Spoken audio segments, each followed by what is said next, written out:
Hello बच्चों, आज हम कक्षा 9 गणित का अध्याय 1 शुरू करने जा रहे हैं। तो अध्याय 1 शुरू करने से पहले हम उसके कुछ बेसिक बातों को जानने का प्रयास करेंगे। तो उसके अंतर्गत सबसे पहले हम देखेंगे प्राकृतिक संख्या क्या होता है, नेचुरल नंबर। तो 1 से शुरू होने वाली संख्या जो अनंत पर खत्म होती है उसे हम प्राकृतिक संख्या कहते हैं। अर्थात सबसे छोटी प्राकृतिक संख्या 1 होती है, सबसे बड़ी प्राकृतिक संख्या क्या होती है, अनंत होती है। और पूर्ण संख्या क्या होता है, होल नंबर। तो 0 से शुरू होने वाली संख्या जो अनंत पर समाप्त होती है उसे हम पूर्ण संख्या कहते हैं। अर्थात सबसे छोटी पूर्ण संख्या अनंत होती है और सबसे बड़ी पूर्ण संख्या अनंत होती है। सबसे छोटी पूर्ण संख्या 0 होती है और सबसे बड़ी पूर्ण संख्या अनंत होती है। पूर्णांक क्या होता है, पूर्ण संख्या के साथ अगर हम ऋणात्मक संख्या को मिला लेते हैं तो उसी को हम पूर्णांक कहते हैं। हमारे कहने का मतलब कि पूर्ण संख्या अर्थात 0, 1, 2, 3 में अगर हम माइनस संख्या को भी उसमें हम मिला लें, इंक्लूड कर लें, तो वह हमारी पूर्णांक बन जाती है। पूर्णांक आपका 2 प्रकार का होता है। एक होता है धनात्मक पूर्णांक होता है, एक ऋणात्मक पूर्णांक होता है। तो प्लस से शुरू होने वाली संख्या को हम धनात्मक पूर्णांक कहते हैं और ऋण से शुरू होने वाली संख्या को हम ऋणात्मक पूर्णांक कहते हैं।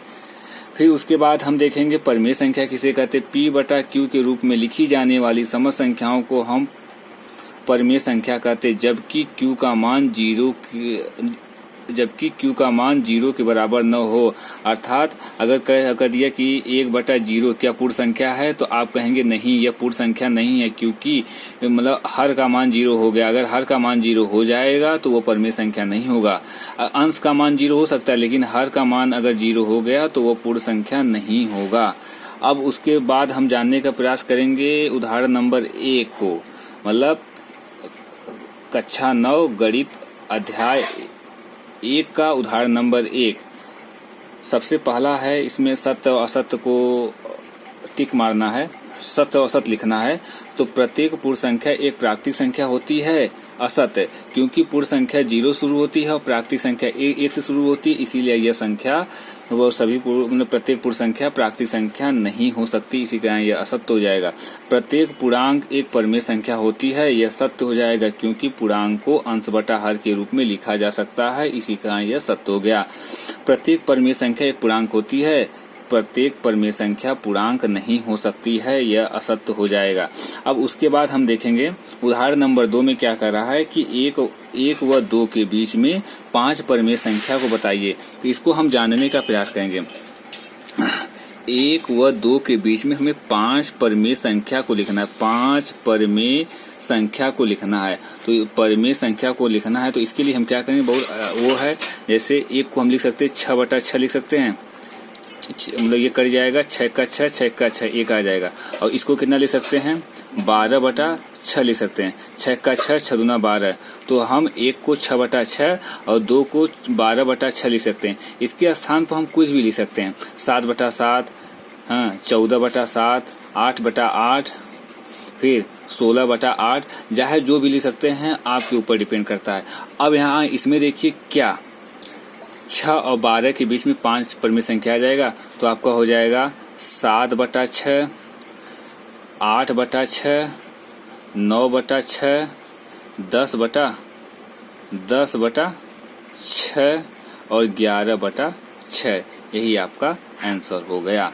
तो उदाहरण नंबर 2 का रहा था 1 व 2 के बीच में 5 परिमेय संख्या लिखिए। तो हमने इसको 1 को 6/6 और 2 को 12/6 के रूप में लिख दिया और इसके बीच में आसानी से हमने 5 परिमेय संख्या को ज्ञात कर लिया। अब हम देखेंगे अब एक्सरसाइज नंबर 1 क्या कर रहा है। पहला सवाल है, क्या 0 एक परिमेय संख्या है। आप कहेंगे हाँ 0 एक परिमेय संख्या। क्यों, कैसे है, क्योंकि हम 0 को 0/1 के रूप में लिख सकते हैं। तो 0 मतलब हो गया अंश हो गया, या अंश बटा हर के रूप में लिखी जाने वाली समस्त संख्याओं को हम परिमेय संख्या कहते हैं। तो वो देखिए 0 अंश मतलब ऊपर अगर है तो वो परिमेय संख्या हो सकता है। अगर यही 2/0 हो जाता, मतलब अगर हर में 0 हो जाता तो वो परिमेय संख्या नहीं होता। तो 0 एक परिमेय संख्या, क्योंकि इसको हम अंश बटा हर के रूप में लिख सकते हैं। अब सवाल नंबर 2 क्या कह रहा है, 3 व 4 के बीच में 6 परिमेय संख्या लिखना है।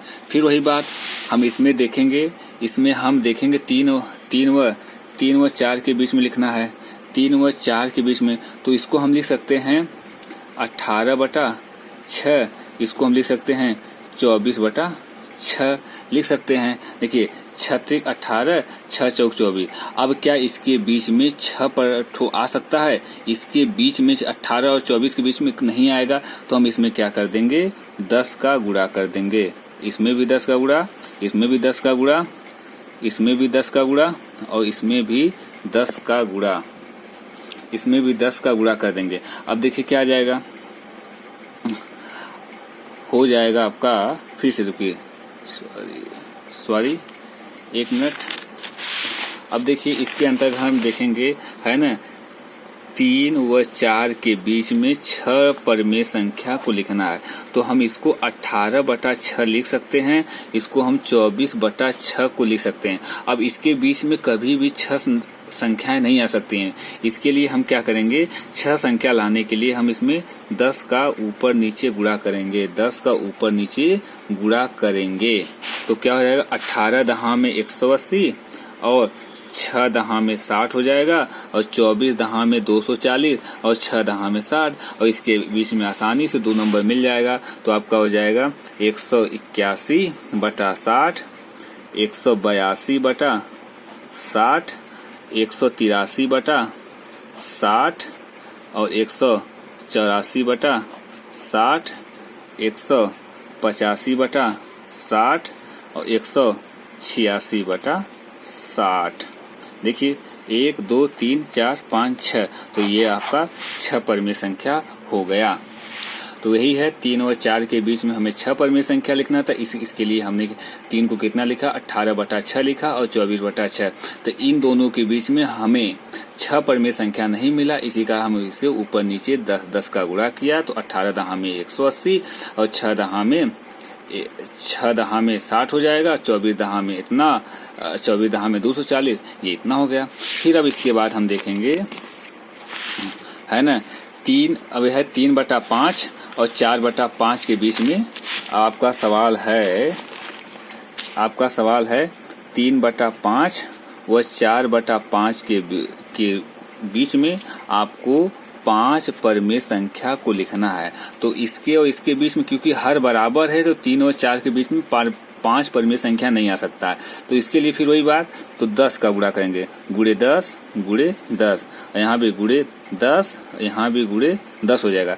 3 दहा में, मतलब 3 दहा में 30 और हो जाएगा 50 और 40 हो जाएगा यहाँ पर, और यहाँ 50 और 30 और 40 के बीच में 5 आ जाएगा, तो आप लिख सकते हैं 31/50, 32/50, 33/50, 34/50 और 35/50। फिर इसके बाद हम देखेंगे, अब उसके बाद है असत, सत्य और असत्य पर, मतलब उस पर हमें देखना है। प्रत्येक प्राकृतिक संख्या एक पूर्ण संख्या होती है, तो हाँ, प्रत्येक प्राकृतिक संख्या एक पूर्ण संख्या होती है, क्योंकि प्राकृतिक संख्या मतलब प्राकृतिक संख्या में 0 अगर हम इंक्लूड कर देंगे, प्राकृतिक संख्या में अगर हम 0 इंक्लूड कर देंगे तो वह पूर्ण संख्या बन जाएगी, इसी कारण वह सत्य हो जाएगा। प्रत्येक पूर्णांक एक पूर्ण संख्या होती है, प्रत्येक पूर्णांक पूर्ण संख्या कभी नहीं हो सकती, तो यह सत्य हो जाएगा। और प्रत्येक परिमेय संख्या एक पूर्ण संख्या होती है, तो प्रत्येक परिमेय संख्या एक पूर्ण संख्या कभी नहीं हो सकती, इसी कारण यह भी क्या हो जाएगा, आपका असत्य हो जाएगा। तो आज अध्याय नंबर 1 खत्म हुआ। फिर इसके बाद हम अगले दिन अध्याय नंबर 2 लेकर आपके सामने आएंगे। धन्यवाद।